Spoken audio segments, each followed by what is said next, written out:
All right. Welcome to Bantu Podcast.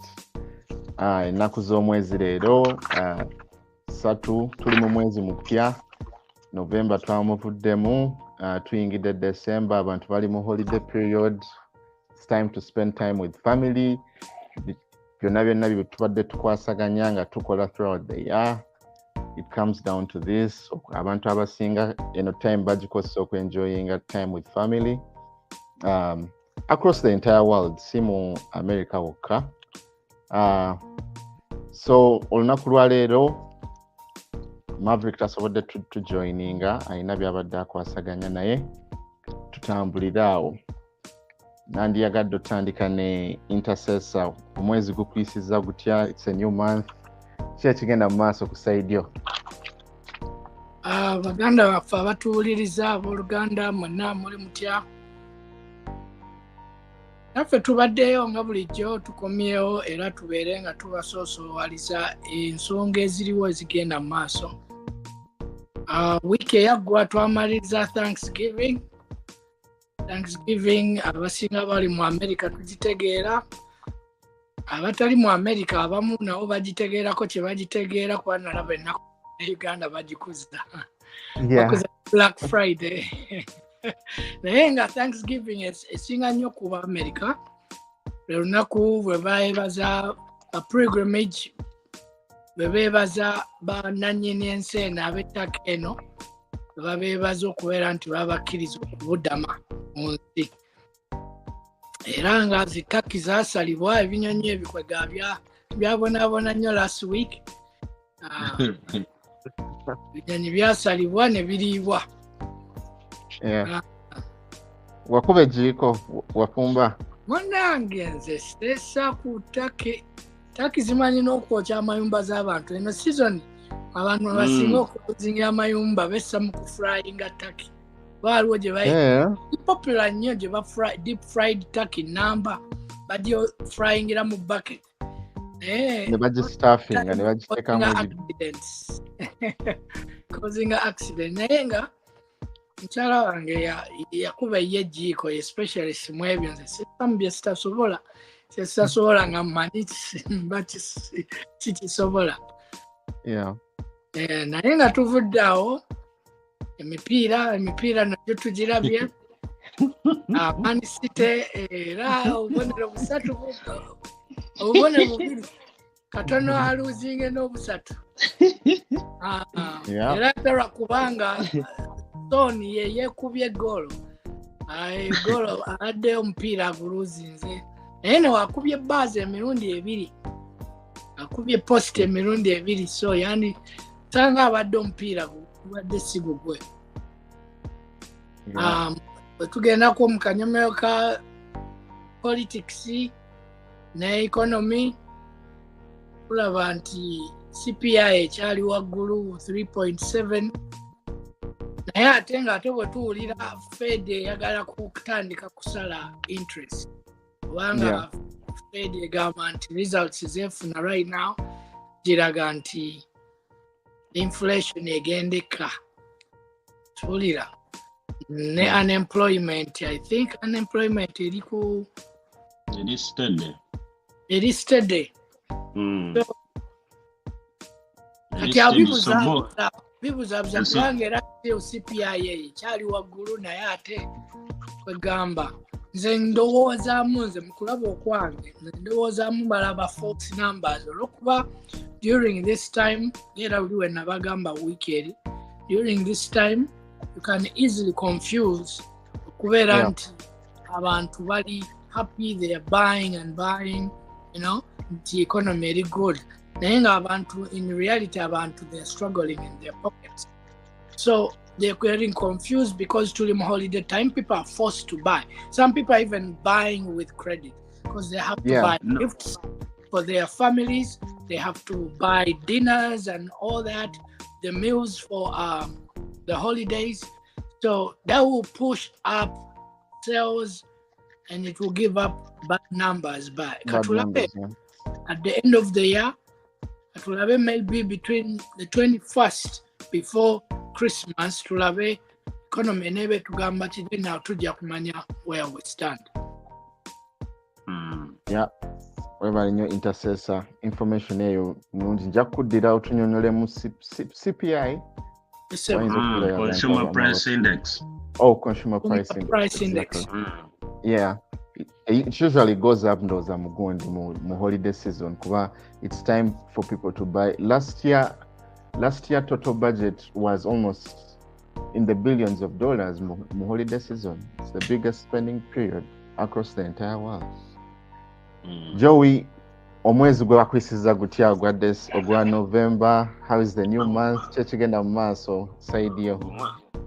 Omwezi gwa November tegwali mubi, but ku side yange usually around this time my kind of work slows down kubanga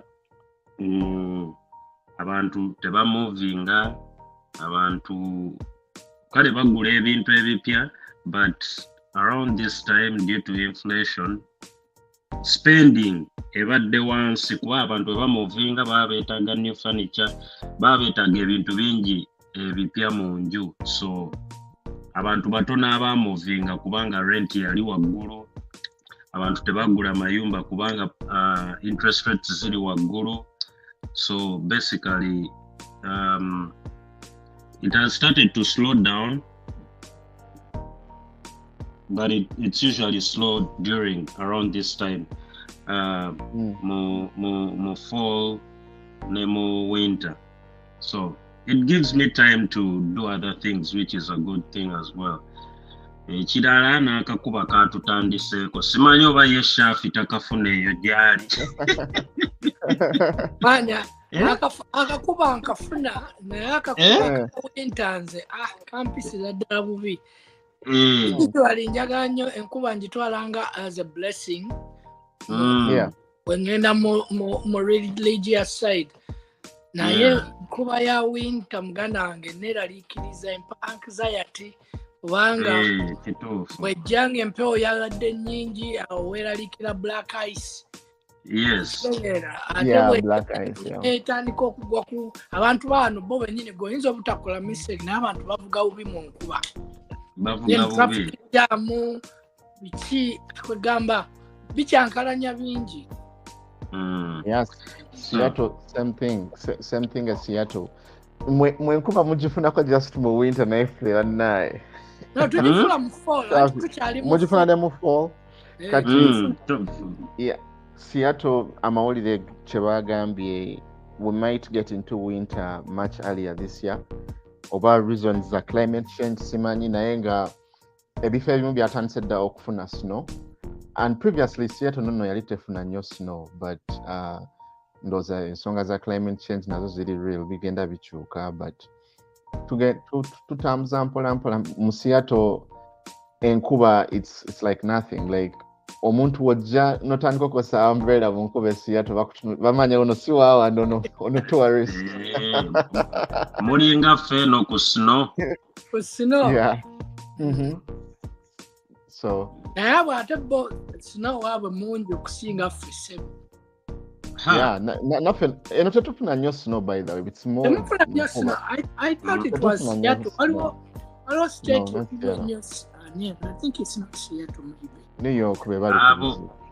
Abo bali wagguluko shafi. Ffe tuli eno wansi tewulira nga bagamba nti amataba bwe gaba gazza obulungi. States ezisooka okubbira amazzi. Fa abamu kubasooka okubulira amazzi. Anti tuli ku nnyanja kwenye tuli ku coast. Yes. Tuli coast ate tuli east. Same thing. Anyway, ebibadde bigenda throughout my week. Mbadde really we twamaliriza podcast eyasembayo. I remember we touched on a topic nechinsigala ku bwongo like the entire week nengamba I need to do more research about this. Kubansubira most of our people deserve this information.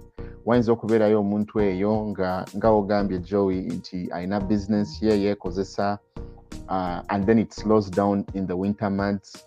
Kwegamba how muntu ayinza atya okukola ki okulwanyaganya ekintu bwe kityo okulaba nti asigala nga yadde weather ekyuse asobola okubeera nga abeezaawo family ye babeere nga bakola bulungi. So throughout the week the question that was on my mind is government contracting. Wakitegeera ku bantu baffe abali eno mu United States, we know that United States government is the biggest spender in the entire world. Budget last year yali ya 1.7 trillion.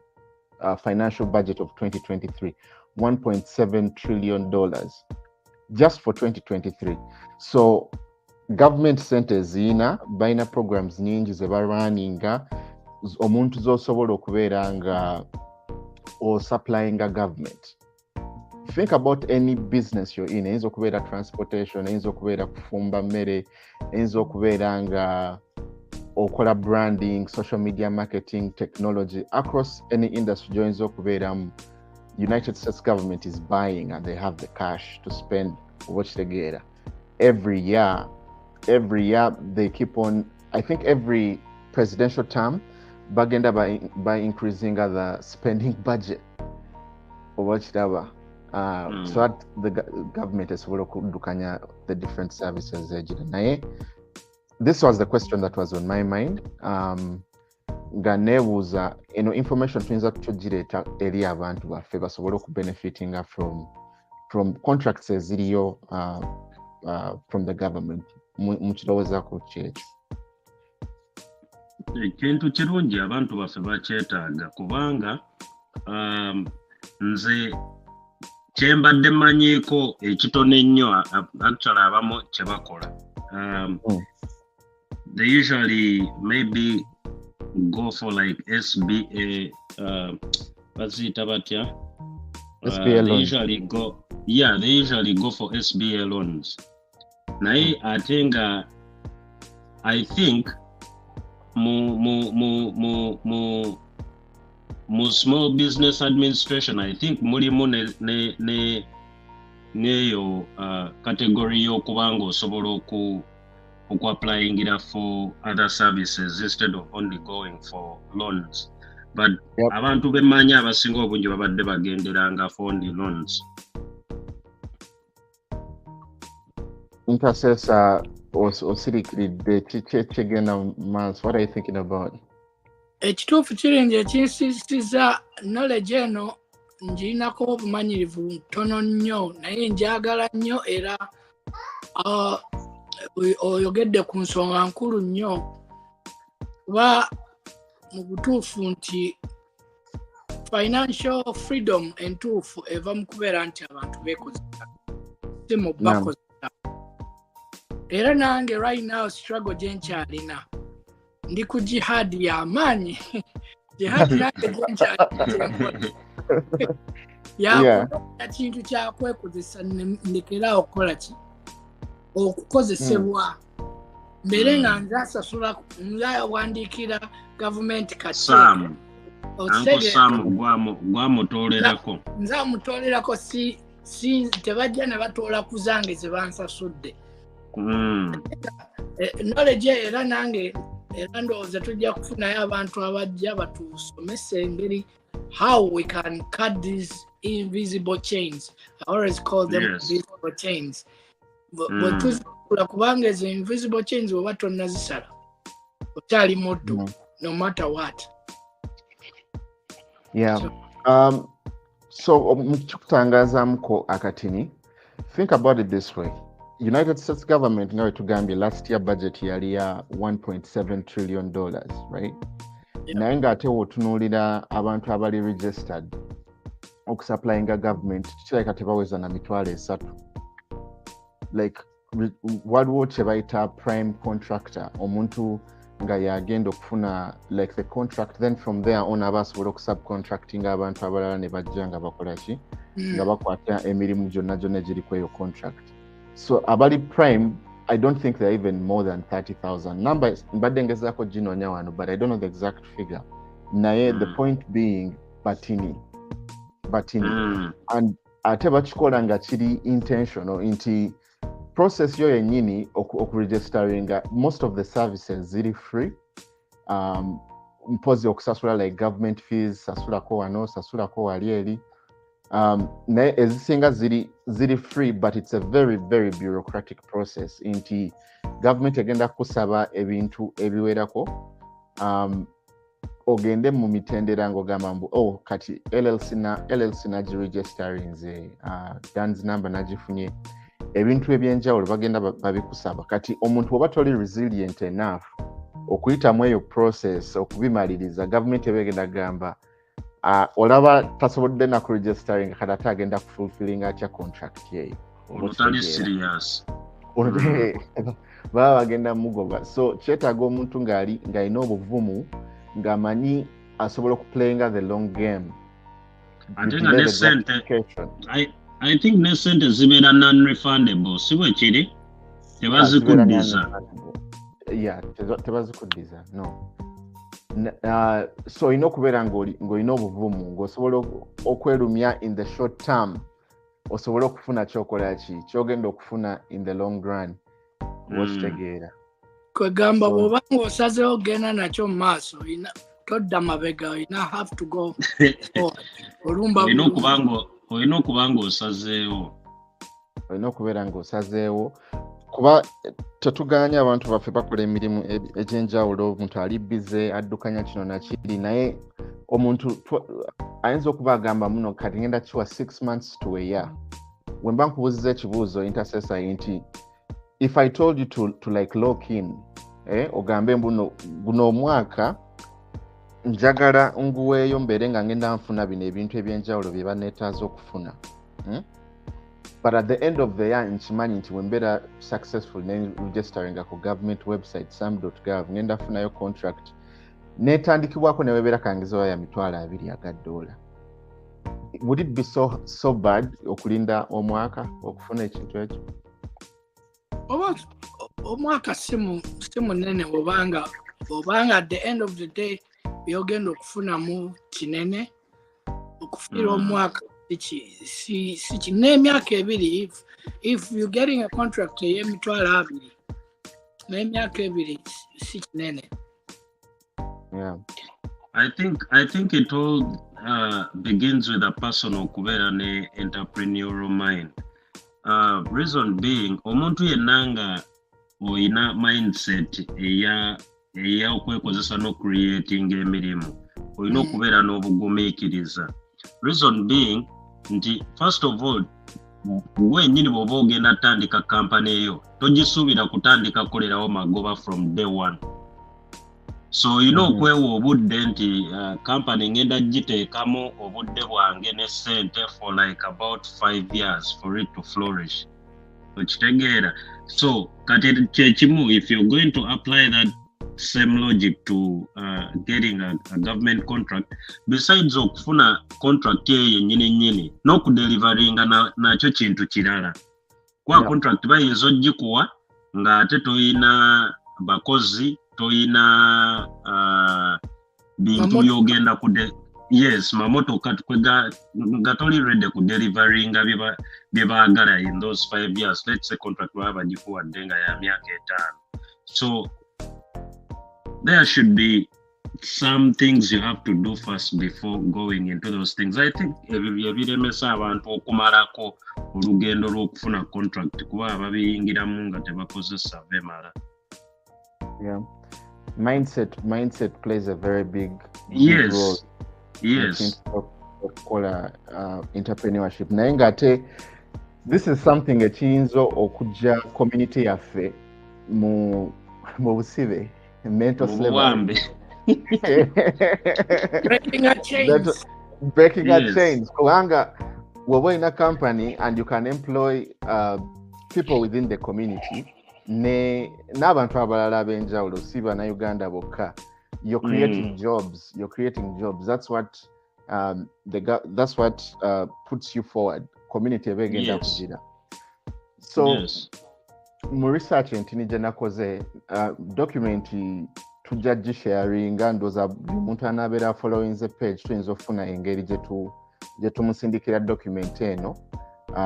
Research yetwamukoze nachi breaking that down into I think zirenga steps musanvu omuntu zayinza okwetaaga okukola okumakinga sure nti na registeringa ne government okutandika okufuna government resources. I broke it down into 7 steps ng'ate buli kimu kiraga kikutwalira ki resources ogenda zijjawa. Step 1 ebeera yaku obviously creating a company. Kati goyinza olowooza mu mirimu gyange gyonna gye ndi mukola whatever it is can be eyinza okubeera transportation, esobola okubeera nga oli mufumbi wa mmere, osobola okubeera nga oli mu social media, oli musawo, social media marketing, healthcare. The industry doesn't really matter kubanga government yetaga services zonna owakitegera. So omuntu wekube mu mutima gwo werowooza nti business gyayinza okutandika. Waliwo guy gwe tulina eno Seattle, Washington yatandika company nga cleaninga motoka. It's what brought him peace. Yenga awira like ekyo yasobola okukikola, right? Naye problem gye yali asanga nga all the time nti ogenda okufuna individual people boyagala cleaning motoka, it was taking him a lot of time. Ate nga akola sentence na meeting omuntu omu ayamupassing on this information na registering a company ye natandika okugoinga after government contracts nafuna contract of cleaning all government vehicles within King County. King County is just like Equator, Seattle, Bellevue, Renton, ziringa cities nga mukaga eno mu Washington. Na guy yafuna contract, so you're cleaning up buses, you're cleaning up trains, but that's a $20 million contract over a period of 5 years. Yes. And he's making this money just cleaning motoka. Watch together. That's just to show you briefly the center mu economy mweziri. Yes. But there has to be a mindset shift. Actually, ochogeddeko nze there was a time nga nchavuga uba oba shafi nawe kyali kikutuseeko ng'okyagivuga nalinga eavesdropping nnyo emboozi z'abazungu abo. Kati nina abazungu be nagenda nempikinga kali ka city out of Boston oba yali Hamilton, I'm not sure. Naye na picking I think by administrators for some company dealing with picking trash ne west okuva mu different cities. Naye nawulira bagayi engeri gye bafunanga mu contracts nengamba it's like they made it easy for them. It looked like it was easy for them to get like those contracts kubanga ndozo already bo bali bamanyi engeri yo kikolamu naye nga bo balinga banonya like 1 or 2 cities kubanga trash abeera mungi even for just one city. Kati ate nga bo tebafuna contract ya kufuna trash okuva ku government properties wabula amayumba mwezo cities. Yeah. So they were only looking at like a few cities, like 1 or 2. Naingo already sente zebalinga bogera mbali mu milioni 10 milioni 2 just for like one city. Atenga bali bogera, yes, atenga bali bogera bali tebayinaawo na motoka. Nainga obviously boba ofunye contracts ngezo, nga like ozirina osobola ogenda banks ziri willing okuwa sente z'ogula emmotoka.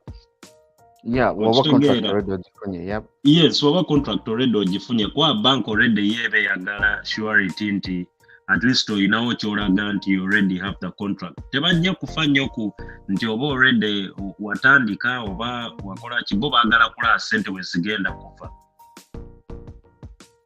Yeah. So actually n'abantu abavuga Uber sometimes oluusi nze mba njagala mba advising nti abantu bangi nnyo bavuga abantu nga boogera ku masimu. Kirungi nnyo ku eavesdropping akale tebakyagala but when you keep your ear to the back, you can actually pick something that will help you from these people. Yeah, that's how they get access. Kubanga. Yes. Yeah, Joey, that's very good advice to those people. Kubanga, the difference oluusi oyinza okubeera awo nga ekintu ekigenda okujja kweno level kuteeka ku level engiddako nga all it takes is that information. I think access, you don't have the access to like the ultra wealthy people. Oyinza okubeera nga omuntu oli mu kufuga Uber nga client ofunye, this is a guy is like maybe a multi-millionaire, right? Yes. He's talking on the phone, you pick something. Choice of applying life yo kubanga it buys you access of information Joandi but the toina. So that's, I think, good advice. Yeah. Ekyo kyekituufu naye obuzibu bungi ngera tugaye mindset zaffe ffenna nga gye tuvudde ewaffe manyi nnyo tukyalina ebintu bingi ebyokutuggyako conditioning ze twayitamu zaali nyingi kubanga most of the time ogenda n'otunuulira omwana avudde e Kampala okuva we yabaawo amanyi nti nena agenda ku ssomero enva ku ssomero nengenda nensaba omulimu. That's the only way to make money. If I do that, if I get a degree, I get a master's, I'll get a good job and I'll be rich.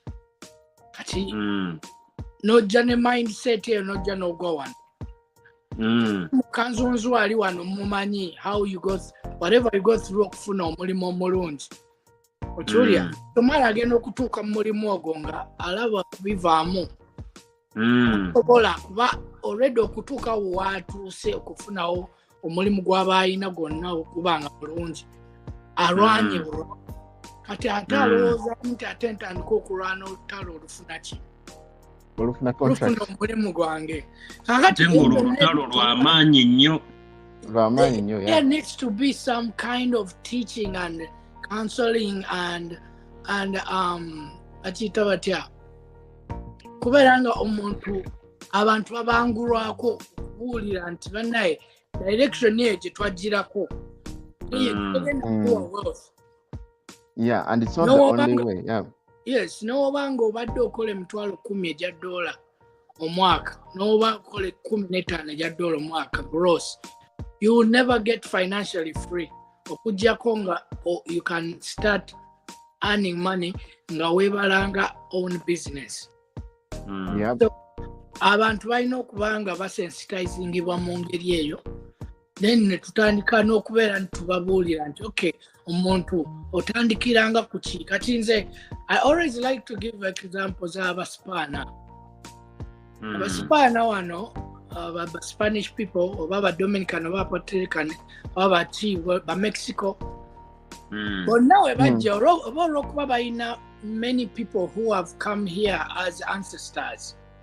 So system bagitegedde bagenda ne bajja ffe ne tubatunuulira ne tubajja n'osanga omusajja nti yakajja mwezi gumu n'omulaba n'omunyooma ng'asaawa n'omuyitako asaawa tebagala nnyo byakuba employinga. Yes, omuyitako ng'amuwadde akalimu asaawa mu complex n'omuyitako nga muwala agenze kukola ki oluusi bagenze ku kirininga amayumba ag'abantu abamu gwe n'otakirowooza nti bakola obuntu bwa wansi nnyo abamu bakola $7 $8 olunaku n'annyuka nga yakoledde $10 abo bonna omusana gubookya abasaawa n'omusana nga bamuwadde ekinene nnyo 12 anaawa edde ate nga tekoledde 8 hours.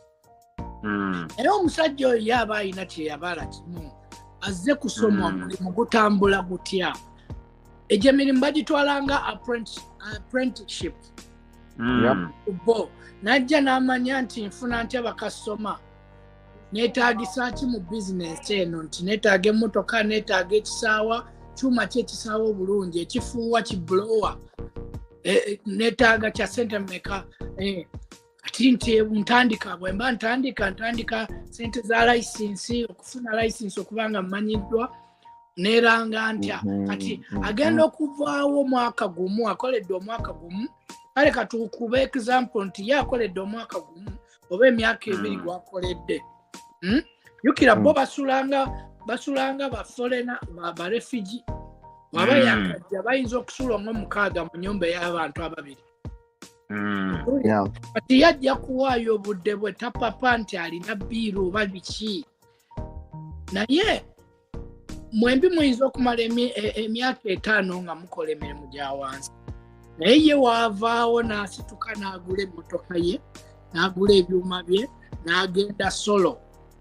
Agenda kukola ssente zonna z'ataakola mu myaka egyo 5 n'azikola mu mwaka ogwo.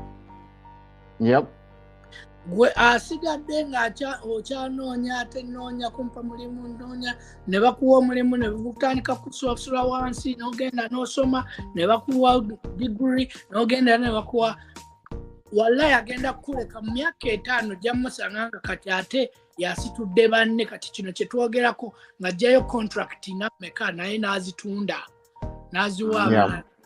So na subcontracting okukyusa aneno dialogue tukyuse waje tutunula okitegeera ati wana nasa mumasa abana bangi batandise okukola mat bajjayo contracts za mat okuvuga abantu abalwadde abalina mental challenges okuvuga abaana abo batwala ku masomero okitegeera bangi abaana bazijjeeyo naye obuzibu challenge eriwo yakubanga balina emmotoka ezimala.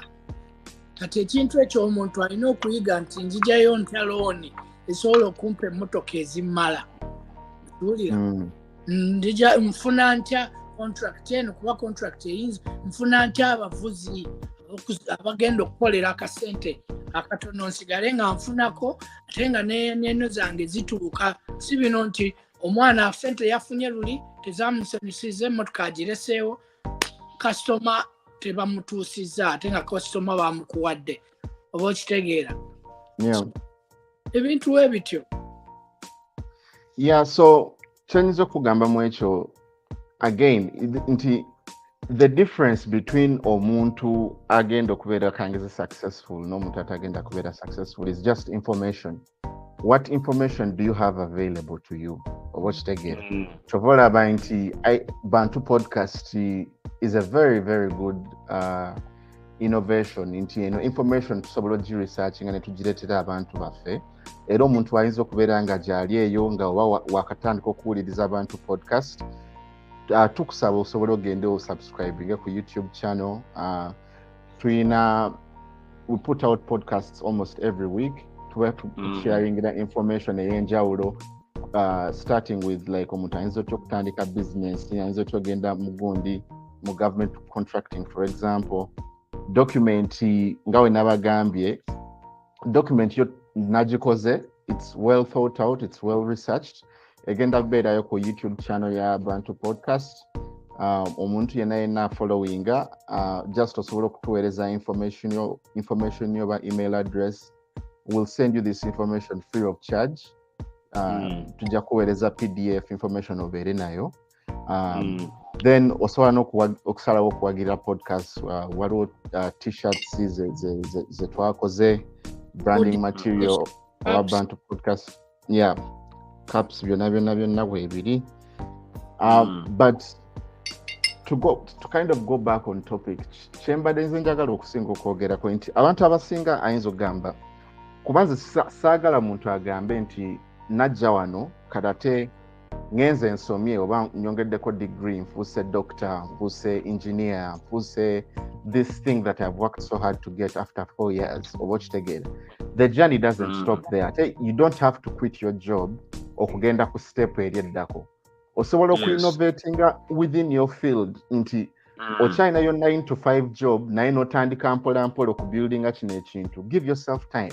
Osobola ogamba guno omulimu gwonna gwendi mukola ngenda kukozesa capital gwendi mukufuna from this job okola ki ogenda okuregisteringa company yange. Mu document jengenda okusharinga it will take you between $2,000 to $5,000 over a period of 1 year. Going through all the steps into LLC mazo jifuna. That's step 1. Wamala okufuna LLC number, waliwo enamba endala gye bayita DUNS number. These are all just requirements that the government needs. Dan's number nayo njifunye ekiyinza okutwalira anywhere between 1 day and 2 days okufuna Dan's number oba kitegeera, and this is free, you don't pay any money. Just ogenda ku website, you register, notekamu information yo, Dan's number ne bagikuwa oba kitegeera. Ebyo byoba bimaze ng'ogenda ku sam.gov ye website government yekosa for all procurement purposes okufuna different services. So n'ogenda ku sam.gov no registering a company yo, obeera nga wandika resume, olaba nga preparing a resume ng'ogenda osaba omulimu ne company eba ina resume yayo. So mu resume ya company batunuulira, are you registered, legally registered, or ina LLC, or ina insurance, bonded insurance, do you have the Dan's number? And then depending on the industry you're in, do you have the necessary permits to just do business? No, like client, no, you've never supplied government at all. Government can be your first. Government can be your first client, or what's the again? Step one is making sure no steps in this mpola never the time, and at the end of the young end up bedanga kozechi ngambi maliriza. Step number 4 erimu chebaito kufuna Nike's code. Nike's code, government ina codes zino they are attaching at various industries. Intikangeze olimu healthcare, it has a code je bakozesa ku identifying industry jolimu. Ndimu automotive, ndimu AI technology, ndimu janitorial services, ndimu catering, whatever. Every industry that exists in the United States bajwa a unique Nike's code.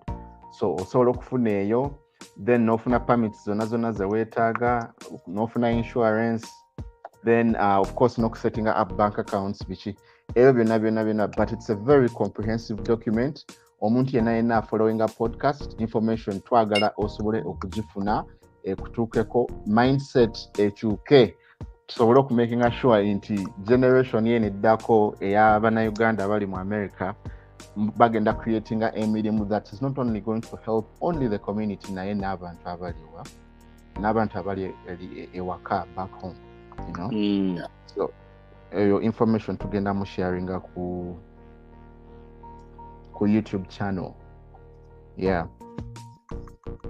Kozi nekirala Joe okyogerako ki eky'abantu okugenda ku website yaffe oku supporting a Bantu Podcast neno journey je tuliko eyokukyusa mindsets z'abantu mu community and among other things.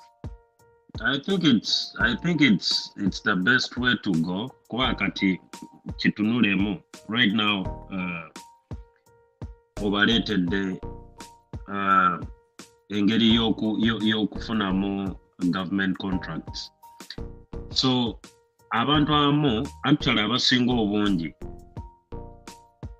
tebamanyi steps za kuyitamu to get those contracts. Okiraba. So kati bwe tuba nga tulina platform ng'eno nga tusobola obbateerako, let's say, links to those websites, links to more information on how to get these contracts or any other information, because basically the best thing we can give them is information. Kwa tugenda kwata muntu omutwale ku government building or federal building omugambe sebo wano woyina okujja ono gwoyina okulaba okitegeera kwa the end of the day backfiringa yukira abantu besanga mbuzi. Yes, ojisika bwote ojitwala kulya muddo naye yes, bw'omuwa embuzi abayagala n'omuguwa. Ate n'ekirala, reason crunching, the best thing we can give them is information. Kubanga fere tuli ba advisors, we are not registered to help people mu kukola ebintu ebyo, wabula we try and give you that information gye wandibadde tosobola oba gye wandibadde tosobodde kwefunira on the internet, because this information is out there free of charge. So when a person like Fahad helps out and goes and do the research, he's gonna have to share it on here. So tuliwo kugezaako kweyamba mu muffe ng'Abannayuganda tusobole okwekulaakulanya mweno ensi, abantu bave mu buwambe balekerawo okukozesebwa, basobole okubeera nga balina enough income okulabirira families zaabwe. Kwajjukira tulina ne black tax, okitegeera? Kasoko mvulire ku black tax ngayo sigimanyi. Anti black tax twajogerako ndooza I think last year, naye ndooza twagikonawo katono shafi, si bwe kiri? Kuba yo nga yo black tax is a huge thing that people that abantu abajja wano go through it. Black tax here, African culture. Black tax munnaye nno n'abayindi abo boolaba balina black tax mungi. So Fahad, black tax yeeno abantu we bajja wano obeerako n'emigugu gy'ab'eŋŋanda bo bewaleka e Uganda. Yes, so ne bw'ojja wano ng'owulira oganze nzize entuuse weesanga omutima gukubiriza nti oyinayo Abaganda bwe waleka e Uganda boyagala okulabirira, boyagala okuweerezayo kasente just to help them out, okitegeera? So twali tugaa nti kati black tax eyo oluusi naffe etuholdinga back because twetekako ettoffaali ery'okulabirira abantu beewaka, ng'ate so nno naawe ali wano obadde tonnatereera, wandibadde weetereeza wano, okitegeera? So kati omuntu bw'abanga ayise mu makubo gano ag'okutandika okwekozesa oba okuggulawo company, you stand a better chance to help out back home, kubanga income yo ebe ezitowa bulungi, okitegeera? So kwagamba omuntu, they need to be paid for your mind than for your labor. Yes. Like what wakataro kenabadde nsoma, it's a business book. It's called The Almanac of Naval Ravikant. Guy yali muyindi. Almanac of Naval Ravikant. Guy, he basically says, let's say omuntu you're on this path oyagala kufuuka successful in life. Well, oyina ebintu by'osobola okuleveraging nti when you look at human history, generation eyasooka baali they used to leverage labor, right? So tunina like the transatlantic slave trade bichi nti n'ensi we zaali zikulaakulana baali beetaaga manpower esobola okurunninga industries, esobola okgenda mu field balime bakole ki, they needed labor, right? So omuntu nga amaanyi go directly translates into the amount of money you're going to make. Nti ngenze wali eri nimye. So I've worked for this many hours and I'm going to get this X amount of money. You're leveraging labor. You're not using your mind. Watch together. And currently, I mean, it's years after slave trade, which nera wesanga nti omuntu wobeera okyakolera per hour, you're still only using your labor. You're paying using your time. Omuntu agenda twala time yo, then alyoka kusasula an X amount of money. But then the next step is like you need to leverage your capital. It's either capital or knowledge, right? You can be paid based off like what you know. Okitegeera nti Joey wajja mu America wakamala how many years in America, eri ebintu ebimu by'omanyi Fahad byatamanyi oba intercessor byatamanyi, and people are willing to pay you money for what you know. So that can be like something you can leverage. Kati awo omuntu abeera tagenda kusasula based off on time.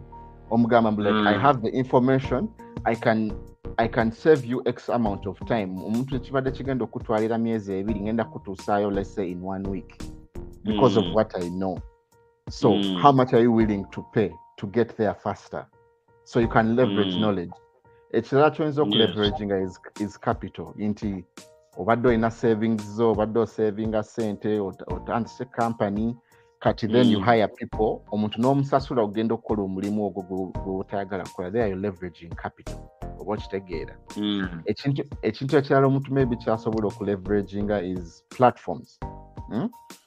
Platforms like media ne code. Into you build this thing only once, but it pays returns consecutively. Or what together? To know that like some of the guys that have become like the richest people here in America or even in the entire world. Uganda, these are people azimba echintu nga techigenda benefiting just ye, na chigenda benefiting a community yonna. You build it once. So for example, media, Bantu Podcast. Ogenda kola video, ogenda gikola mulundi gumu naye abantu basobola okukola ki? Okugira abalubeerera. Ne babeera nga information bagifuna and it pays returns through and through. Yeah. So that was an interesting book to read. I don't know. Have you guys read any business books like Bwiino Time, sharing information? What advice can you give people that are on this same journey in that regard? In that regard, question nyini kyoyogerako nze njakugamba nti business books zensomyeko sijja kumentioninga nti eno oba eno naye business books zensomyeko zitugamba nti usually like ekigambo kyoyogeddeko mbu Bantu Podcast eriwo wano kubeera nti tetukolako akatono ati waliwo ekitabo kye nasomako nga kyogera ku about nudging. Ekigambo nudge yes kunazaako like Abannayuganda bakiyita okunazaako bunaza nteza muntu okumupointinga mu right direction. You don't have to do too much into omuske omulage, so you just have to nudge them. Yeah, don't spoon feed. You just nudge. It's not spoon feed. So you nudge them, you make them look in the right direction. Kubabuulira nti maybe woba tosigadde wano wokka. Look here. This is where the right path is. Ati n'ekirala kyenjagadde okwongerako kwekyo is kyoyogeddeko ekyokubeera nti omuntu edda baalinga bamukozesa n'amaanyi ge. Esaakaakati companies zino ezitukozesa zikyali ku neo slavery system. Ziri ku slavery system naye nga eri neo mpya. Just ebuzibwabuzibwa. Bakuwa minimum wage. Bakyakozesa amaanyi go. Tebakuwa minimum wage. Tugenda kuwa $10, $20, $30, $40, $5 per hour. Naye gwe nobanga bakuwa $5 per hour oba $10 per hour. Senga abadde tebakusasula per hour nga basikusasula for your knowledge. Yeah. For your expertise. Tutunuulira abazanyi b'omupiira ba professionals, ba basketballers, ba musicians, ba artists. They're not paying them per hour. They're paying them for their service that they know, their profession they know. So if you get your profession that you really know, sente ze bagenda okusasula in 8 hours per se. Mu America batusasula a whole shift bagibala 8 hours, a full-time shift. Those 8 hours oli gwe basasula nga bamusasula just for his profession, tezigenda na kuba a quarter of what they pay him 1 hour. No. Okay? Actually, Shafi kantekewo na kano. Abantu high earners are not paid by the hour. No, they are not. No. So, okubeera nti bakusasudde ekyo. So, we have to start developing our skills. Like I love YouTube so much. YouTube yavaayo ne handling newa amaanyi mu mikono gy'abantu. In that tulabya abantu, they've gotten rich just because ajja n'ayogera ekintu gwe kyolabanga ekiri simple. Najja natandika kati na Fahad kyayogedde wano. Najja natandika okusomesa abantu. Nakolawo ka course. Natandika from the start to end. Abantu natandika okufuna ba followers. Ba followers, you know, he's giving a free service. A free service eyo At the end of the day, YouTube olokuba einaba followers are signing up for YouTube. Abagoberera Fahad. Fahad is going to get paid at the end of the month a whole amount of money gy'otasubira na kusubira ngate Fahad yakoze ka video ka dakika 2 dakika 3. At the end of the month, Fahad is going to get from omutwalo gumu 12,000 13,000 zatandiko zene ku mulimu kwakola ki gwakola ku full time omutwalo gumu na kutuukira ddala ku $1 million depending on how many followers you have or subscribers. So social media yajja neza amaanyi mu mikono gy'abantu, so people need to start waking up okubeera nti but thinking outside the box. You start thinking outside the box. No lema kulowooza nti for me to get rich I have to put in hours. Atenge nefune overtime. Atenge kugamba ne life yo gyewandibadde ofuliramu exercise. Gyewandibadde oyagaliramu ne family yo. Gyewandibadde okulizaamu abaana bo. Yonna n'ogijjawo just because you're trying to chase that paper. You're trying to chase ojuzeewo olaba kacheeke tekakola ki. Tekamala kuba kacheeke we bakakuwa ate konna tekagenda kuggwa kagenda ni ku Uncle Sam akatemako. Ate gy'okoma okukola overtime ate era bongera kakola ki katemako. So kakati bwe tutandika okuthinking big ne tutandika okulowooza ne tugamba nti okay, skill gye nnina gye nsobola okubuildinga, skill gye nnina gye nsobola okumonitoringa ne nkola ng'ekintu Fahad kyagambye ngenda mu sam.gov nennoonyako contract ngamba okay ti contract eno nsobola gikola netulakoma n'ekyo noga ntekereza sisobola gikola bwomu naye nja kwekwata nze Fahad ne Joey tugende tugigiyo nkiwulira. Next thing you know mutandika mpola sente ezo ziyinza obutajja nti zonna ozifunye bwomu, but sometimes our minds play games. Twagala nnyo okutandikira ku kinene nomanya nti okay tukoze corporation kubya deal abantu baffe tulooleza nnyo mbya deal nti nkubeeza deal mentality okugaggawala amangu. Okay, Rome wasn't built in one day. Okitegeera. So kati tulina okubanga tulowooza nnyo ate mu kulowooza ennyo tugambe nti okay kakati nze Shafi bangambye ekintu kino naye yinza obutakisobola obwomu naye tuyinza okukola tutya kuba nti tukituukako. Era wano Fahad njagala osupplementingewo nti waliyo engeri gye nsobola okugamba nti nze Shafi seesobola obwomu. Bweba contract yeetaaga emitwalo 210 nyinza obutagisobola obwomu okutuukayo nyinza okuntwala naye okusobola okwekwata n'akabinja k'abantu 5 netukituusa. naye okukituusa contract gye nandibadde nzijayo entono ate egenda kuba nanene kuba ati tulina obusobozi, tulina a team of network nti omu waba tasobodde omulala asobola. So this is the kind of thinking we have to start manifesting. The power of collaboration obwekitegeera kyekiri kyenagambye nti Shafi alina kyamanyi Fahad kyatamanyi, Joey alina kyamanyi Fahad kyatamanyi. So like the power of collaboration, omuganda agamba nti agali awamu ge galumenya, right? So kangeze information eno tugikuwadde, oli eyo, oli Boston, oli Chicago, oli Seattle, wona woli, and you want to start this thing. Wowe ogambye muno kale nti igwe ng'omuntu it's going to cost anywhere between 12 to 15 over a period of 2 months to a year okufuna process eno yonna okugwa.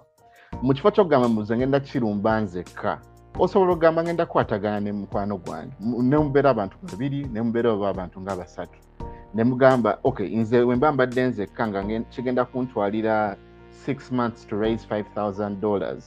Now if I leverage this information ngamba manyi kankwate Joey, kankwate Intercessor, kankwate Maverick, okitegeera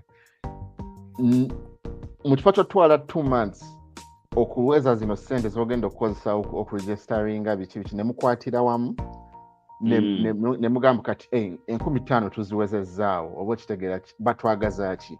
They need you to file this this document on this website and these are the fees that you pay. Nga check mujiwandika. Nga musasula government. Nga they give you back that document. Oba kitegeera. Mugenda okwesanga nga ekintu ekibadde kigenda okubatwalira like a long time mugenda tuukayo mangu oba kitegeera nekiri eri ekintu you have to go out of the mindset of ogamba mbu ngenda kuba deal. The reason lwaki eyo mentality ya deal gyeri e Uganda is because maybe ebintu for lack of a better word kale Uganda biri a bit it's not straightforward.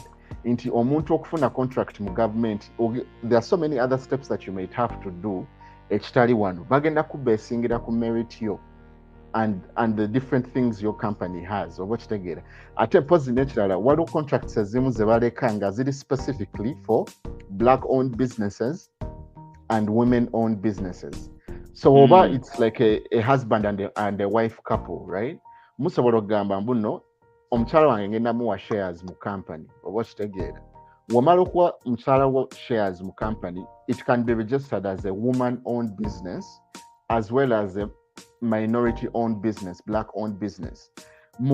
Contracts government they're releasing at the year. There is a certain number of contracts that are earmarked specifically for this type of businesses. Or what together. So no competition like what are businesses that are earmarked for people like you and I or what together. So you can actually go after those contracts. Nainga eno mentality yogamba muno zengenda lya womu that's a scarcity mindset. Oboli mukulowoza mbuno there's not enough abundance in the world out there which is not entirely true. Lero obufunye contract ya million 10 eza dollar. Tekitegeeza mbu sente ziweddeyo mu nsi. Oba kitegeera the problem je tuyina inti wetuba tuvudde mu nsi zaffe ezibadde zitalina resources ezimala obwongo obutandika okulowooza nti there is not enough to go around naye woba oli muntu ng'oli mukkiriza olina katonda ogukkirizaamu the thing you should know is like there's a lot of abundance out there, there's a lot of opportunity simply because Sharp yafunye contract oba Joe yafunye contract tekitegeeza gwe togenda funa oba kitegeera like there's more than enough to go around. Nkugambye ku poto ya sam.gov n'emitwalo 3 tebawera abali registered. Joe osobola okuba mu calculator ogo bulira abantu. Like if I have a budget of 1.7 trillion nga ku platform ya sam.gov mulimu abantu mitwalo 3 abasupplyinga government of America. Buli omu singa tumuwadde contract zibeera sente meka and that's just 1 year moreover. Ogwo just mwaka gumu. Buli omu abagenda funa sente meka. Tenda katono ndawe wano. Ogambye bameka? Oyina company mitwalo 3. Naye like budget for just that 1 year is $1.7 trillion. 1.7. Yeah, 1.7 trillion. Not billion, trillion.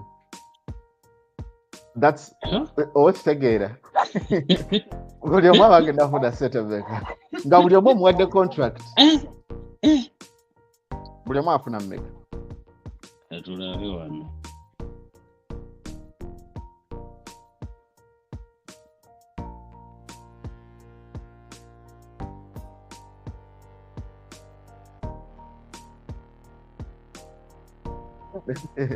Gwe kuba mu maaso olabe. Zero zo nyingi. Zero nyingi. Kanabe.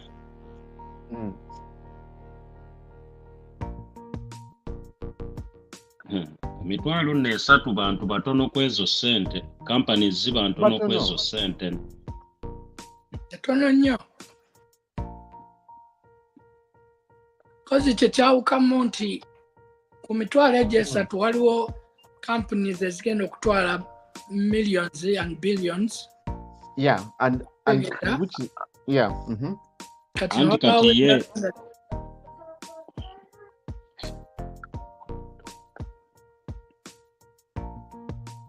Ndala nga zitwala ntonoko. And that is okay. Kuba the way government contracting works inti omuntu ne waba afunye contract ayinza okuba nga contractor agifunye nga si ayagala okukola to execute the work. ngagenda gamba okay Joey afunye contract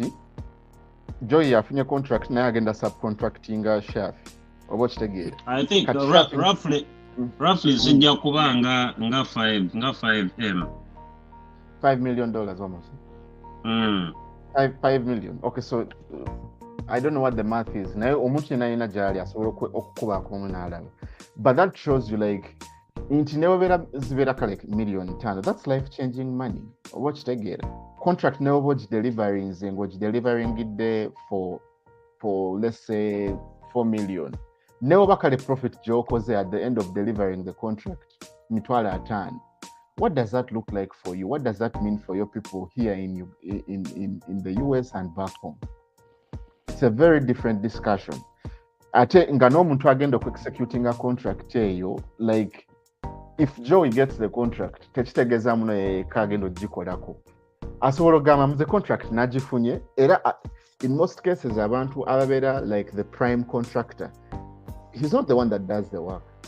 Ye mulimu gwe kugenda wali eri amanyi opportunities ziriwa. Ate naye anti ko bafunira okwo ati ye mu subcontracting kuba subcontractor sente zafuna ate contractor associates zafuna kati ye contractor ajja kuba asala actually Matt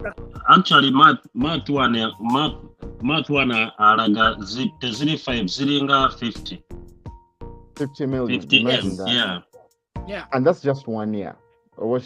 So abantu baffe balina we have to go away from the mindset of nekolera nzeka, tulina okubeera nga tuli collaborative nga tukwatira wamu. That's where we are going to go far. Actually kiina kubeera bwekiti nti in case tosobola kukikola wekka kuba waliyo abasobola okukikola bokka. Yes, there is always that chance for you to talk to somebody olaba oba osobola okolagana naye mu business venture.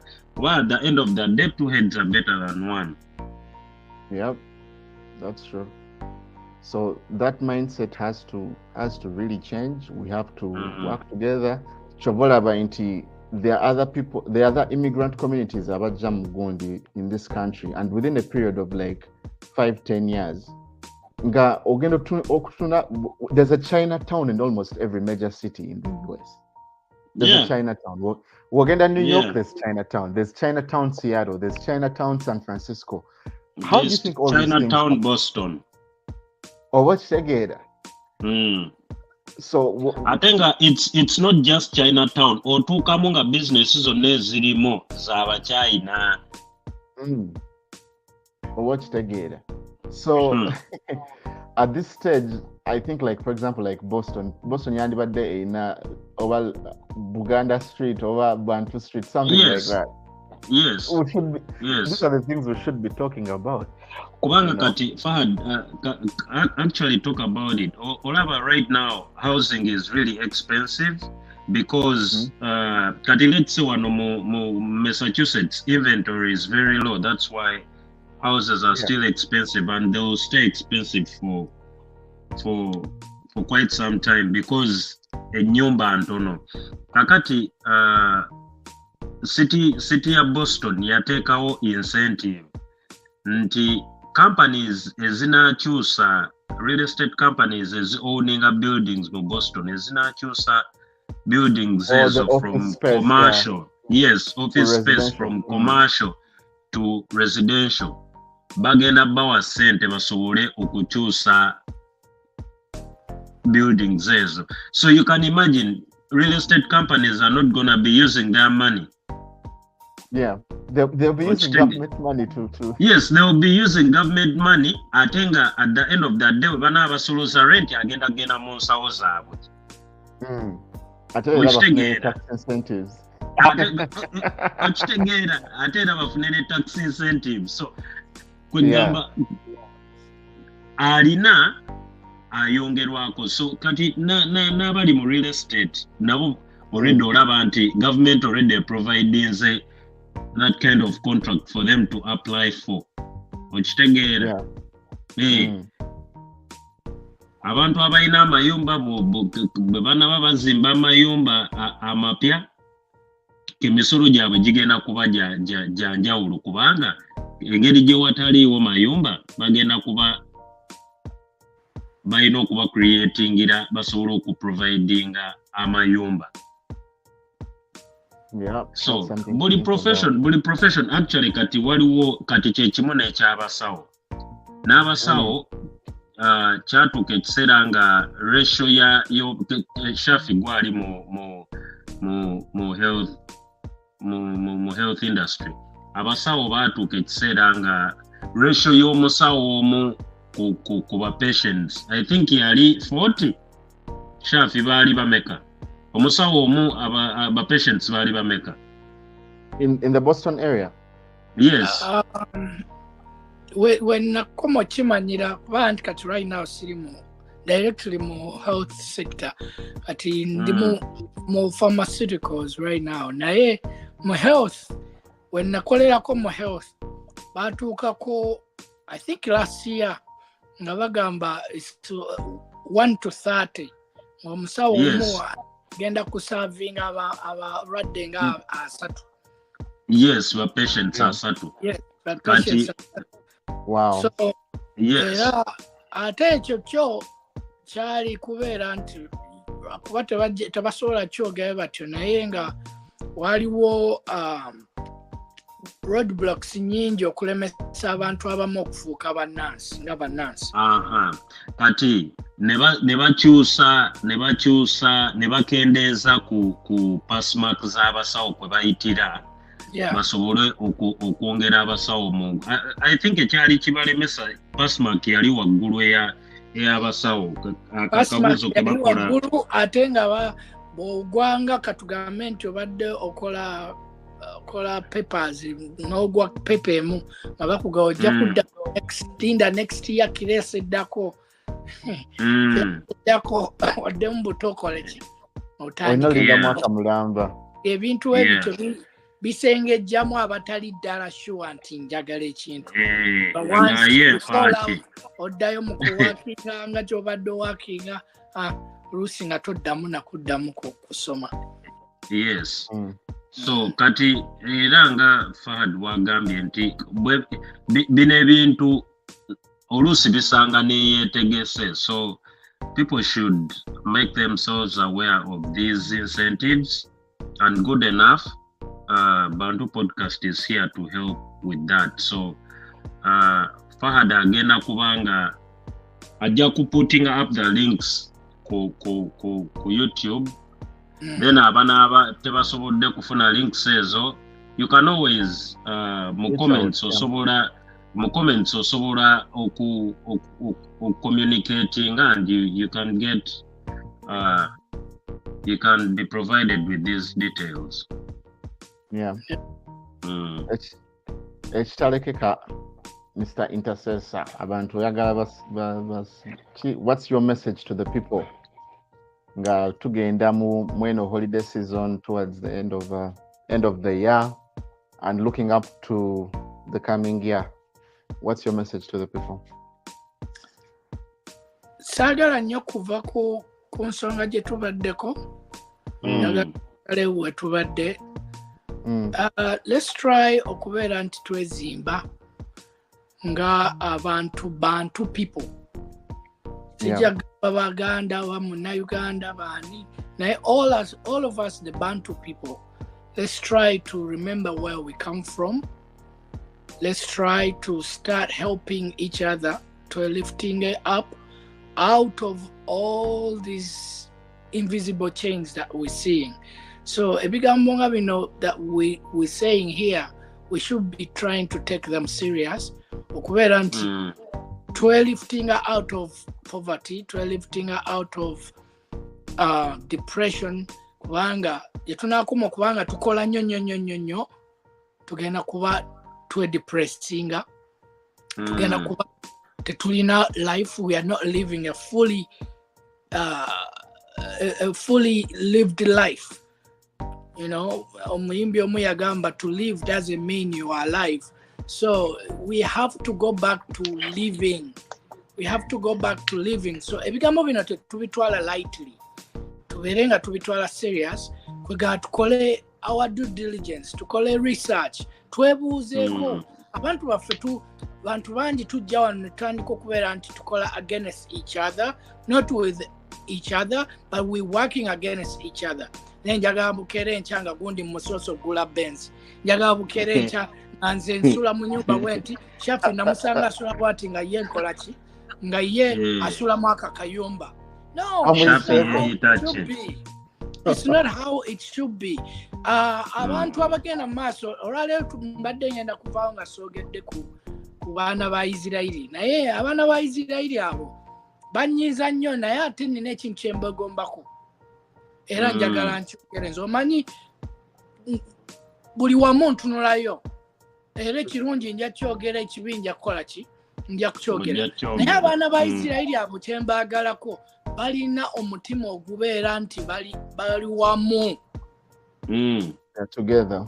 Era kye kibawadde obugagga mu nsi okubeera nti manipulatinga all the media in the world, all the politicians in the world, across all industries. Yes, because beekuŋŋaanya bamanyi okukola community, beekuŋŋaanya beekolamu emirimu, bwe beekolamu emirimu they become stronger.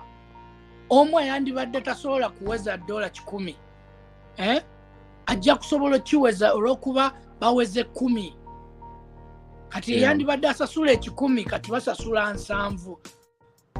Ate we banaawera 2 abandi badde basasula 10 bagenda kusasula 5 okureachinga whatever goal they want. At the end of the day bajja kukola research bamanye nti twagala kukola kino kinene nnyo.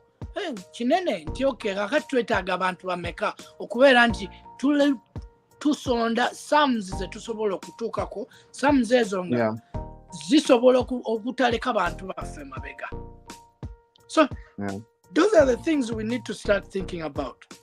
Abasomalia abaana abasomalia abo, you can tell me oli Minnesota, bazimba Minnesota balina villages. Oh man, Seattle is like amazing. Bazimba villages, bazimba chi. Naye muna Uganda netusasobola na kulowooza nti bannange okay amataka wano kati. I was talking last ateba nayo olyoso noleeta akatale keka just last week. I was talking with some of the engineers betukola nabo, twali tulina ekyuma kitukola kuba kiyita GLAD CC kiri awo kikootinga malagala on a big scale. Naye engineer ono yali last year, actually not even last year, this year, like about 5 months ago, yali yanyumiza nti ayagala gula ttaka Maine. Anoonya kugula ttaka like about 20 to 45 acres. Kati this time yakingamba, this time when nazzemu okufuna opportunity okukola naye talina mu department yange, naye lwakuba nti nze avunaanyizibwa ku kyuma ekyo yalina okukola some PQ and OPQ whatever tests biki. Kati nemujjukira nemubuuza bannaye ettaka walifuna, ettaka eryo lye walyonoonya? Nangamba ettaka saalifuna kuba amataka gonna ge nali nfuna mabi, gonna gali swampy areas nemubuuza naye ga ssente mmeka? Naye kati agaliwo ndabawo waliwo ag'emitwalo 5. I was wowed. Okungamba abadde anoonya acres 3-4 naye nga ssente nandaga nako ku ssimu tiwaliwo lino. In fact nabadde ngambye ani ono realtor wange asooka akireko olwokuba tuli mu holidays, naye it's weird that asking me ate ne realtor wange ayina lyabadde annemerako nti nditunuleko. Nanga maybe this is an epiphany nti it's a good land. Kibiki nalindaga walayinga liri 5,000.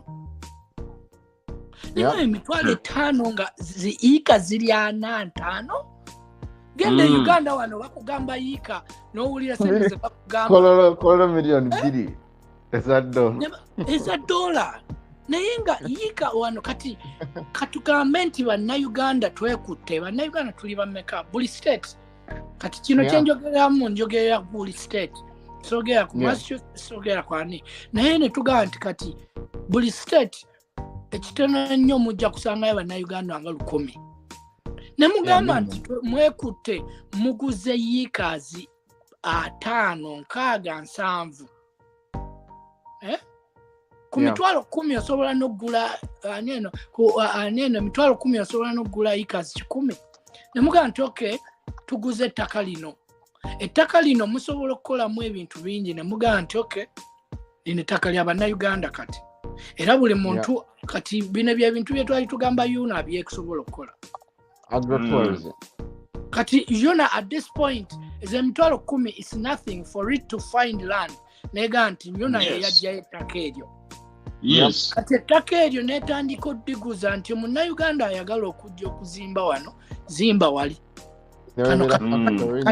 kubanga yiikazi 10 that's a whole village and more or even 2 villages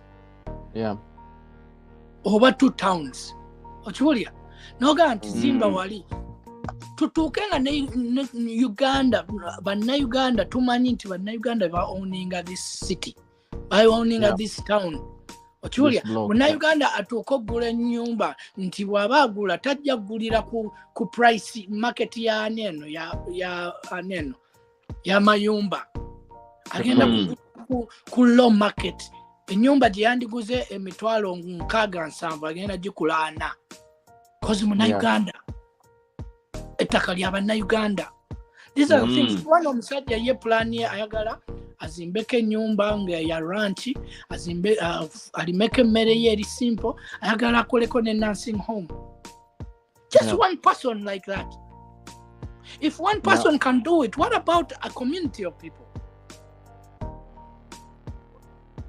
okay this is the things we are talking about mindset is affe ziri walala nga ziri mu bintu bye batuzanyira mu movie ziri mu bintu bye batu making it okulowooza there are other things out there let's open up our minds let's think outside the box kuba abaana betuzadde tebagenda kugenda nti begombe waffe yagala gaana bw'obanga omwana wamuzaalira wano tagenda kwegomba kugenda Uganda so we have to make homes for them here aba Red Indians abo boolaba yes ettaka lyaliwo nga lyabo naye bakulidde ku mataka gaabwe that's why they love okubeera nti ettaka alina love y'ettaka nti wano jjajja wange we yali okiwulira sinsagala kuvaawo kati naffe is high time we start doing stuff like that we can do it America is so big okitegeera so ekyo kabadde akatale kakange mwani nsonye nti nkawanvu no I love that intercessor just to add on to that before I go to Joey wano mu Seattle Washington we have a very big Kenyan community but just to show you like the difference between even like Nendo Zobeya na Uganda and the Kenyans there's a very big community here in Kenyan community. Naebaina organization yawe jevakola. I got a chance to interact with one of them, but this is what these guys are doing. Just to give you some background, it's soccer in my professional background. I'm a land surveyor. So now nali Uganda nali nkola ne Uganda National Roads Authority nakola ko ne KCCA. Nawe natuuka wano mu America era nalimu eyo field yechi yamataka before branching out nengamabo I'm taking this path where I'm going to go into business for myself and bring this kind of information to the people. Like my first 2 years in the US era nali nkola mu byamataka at a certain point down the road maybe nja kujja njogereko ekintu ekya community land trust tuyinza kukola tutya okufuna amataka as a Bantu people tusobole taking advantage of these incentives eziriyo mu government tusobole okufuna ettaka nga lyaffe tugende nga tuli developing and this is not a very foreign concept because here in Seattle Washington abana Kenya ettaka lye basoka bawa I think was like 4 or 5 acres in King County and this is just to give you some context like in King County I think just kaploti ya kam kinds okubeera nga kagenda for like $1.7 million right but when you apply to the state, chiringa e Uganda, wobere Uganda, osobola okuapplyinga n'ogamba government waliwo ettaka lye nalabye eriri free, no one is using it. I would like to apply for this land, nfuneko lease, because this is the project I'm going to do and it's going to benefit the community. So ogenda n'owandiika grant, a grant womala ogiwandiika n'ogiweereza the city, they'll come, they do their investigations. Balabe, is your organization registered? Is it 502 registered? Things like that. They go ahead and they give you the land. So this is what the Kenyans did. Baba, the land they began with is like 4 to 5 acres. Nebali dividing it into like community gardens. They grow their own food. Bakula sukuma wiki, nebalima olumonde, nebalima ugali. They have like chicken on there. They have all these things like that would make like a modern farm. They batch Kodanga Chiri, like it's like a place even you can go and visit for agro-tourism. Oh, where does chicken come from? Because a white person could be like very curious or watch together. So like by now even that service where like people in these schools but never visiting a farm here as a model farm. Okay, this is where the food comes from, this is where the eggs come from, or watch together. Nenga ate abantu abakola kweli ettaka are Kenyans, and the food they get, they distribute. So basically, bakola, it's like a model farm. Yeah, it's a model farm. It's a model farm that feeds the Kenyan community, and the excess is sold to like sold to like Costco, to like Safeway, all these places. And just to give you an idea of like how important this is, this year alone, I think the price for eggs doubled, more than doubled. Yeah. Waliwo again mu Costco nga price nga n'amagi tegakyaliyo mu Costco. Like you went to Costco, the eggs are done. Just simply because the demand is there. Like there are so many people in America that could need something as simple as that. Yes, actually, Tyson Industries. Bangamanti right now enyama eva wabweru wa America, like beef nyingi okusinga enyama eva muno nti kati lives bamuyita batya ente kati zebalunda wano mu America ntono nnyo esobola ku providing nyama emala, so they are importing more beef from outside. So ogenda okulaba nga kwegamba omuntu bw'abanga alina bw'oba olina faamu y'ente oba nga you're looking to get into that, so that is another incentive that government can give you okutandika okulunda ente. Yeah, because you're contributing to society. So Joey, while I still have you there, akatereke kakusaidio. Akatereke kakange bingi bannange babyogedde, so nze kyennyeza okuwabula ku bantu is to stay cautious. Omanyi omwaka guba gugwako, people get too excited, so babeere cautious and then look forward to the new year. Babeere beetegefu, babeere ne plan ku biki bye baagala okukola mu mwaka omupya ogujja. So kati nga gwe bw'otuwadde oba bw'owadde abantu ekyokulowooza about government contracts. So people should start looking at this as something they'll be interested in, because this is an opportunity. So abantu batandika okukola research, omwaka omupya guba gugenda otandika, batunuulire kitundu ki kyayinza okwagala okuinvestingamu oba okutandika okudiringiramu. Okitegeera, you make enough research before you get into it, because okuyingira mu kintu nga tokimanyi nakyo kikuleetera okuwanvuya process yo ey'okutuuka ku lyengedde. So babitunuulire nnyo, bakole research, beebuuze ku bantu, kubanga waliwo abantu abamanyi information. Bw'osirika tojja kumanya, bw'oyogera, that's the only way you get to know information. So naffe tujja kukola kye tusobodde, era bwabeerawo n'ekirala abantu actually kye bayinza okuba nga baagala twogereko in the coming podcast basobola okukiputinga out on through the comments, and we can make some research about those things, and we can come back here and analyze whatever we have and share it with them. So thank you so much, Joey. On my end, the njagala okujjukiza abantu. First and foremost, njagala to thank everybody that keeps on tuning in okuwuliriza Bantu Podcast. We're on a mission to change the mindset of our people about journey migrating to the United States of America. In a generation in Pia, tukole buli kisoboka to break free. Buli omu alina ensonga lwaki yava gye yava najja okugezaako okuyiyiza wano mu America. And I just want to keep on encouraging you that, number one, the American dream is not dead.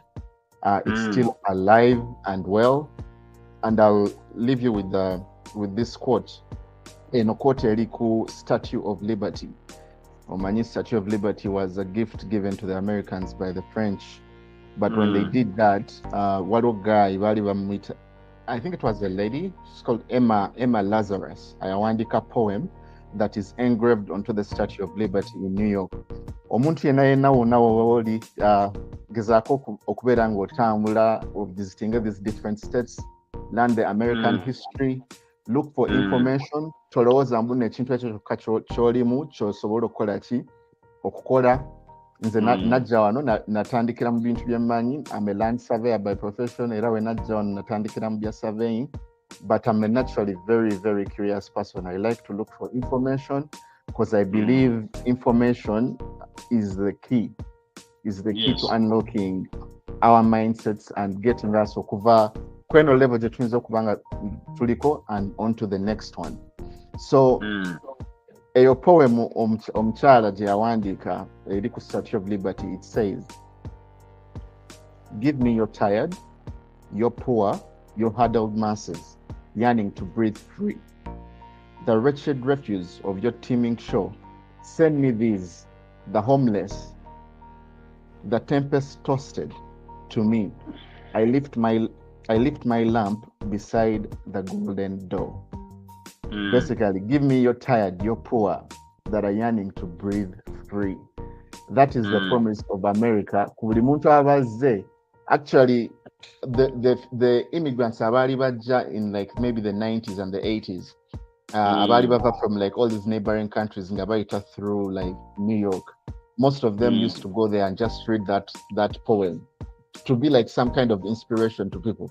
Or what nti no one cares kyobadde okola eri Uganda, kyobadde okola Cuba or whatever. No matter where you've come from, woba ozze wano mu America, the promise is you can be anything and anyone, and you can come from nothing into something. So kyembadde njagala okuleka n'abantu, like, go out there, omwaka tugenda mu mupya, make new goals, go after your dreams. Noonya information woba togiina, feel free okugiweereza mu comment section eya Bantu Podcast. Where tuli information tujja researchinga, we'll make sure we give you all this information and keep serving the community at large. So thank you, everybody. In case there's anything else that you want to say, feel free to say it right now. But otherwise, it's Bantu Podcast. It's been nice hosting you guys. We are out.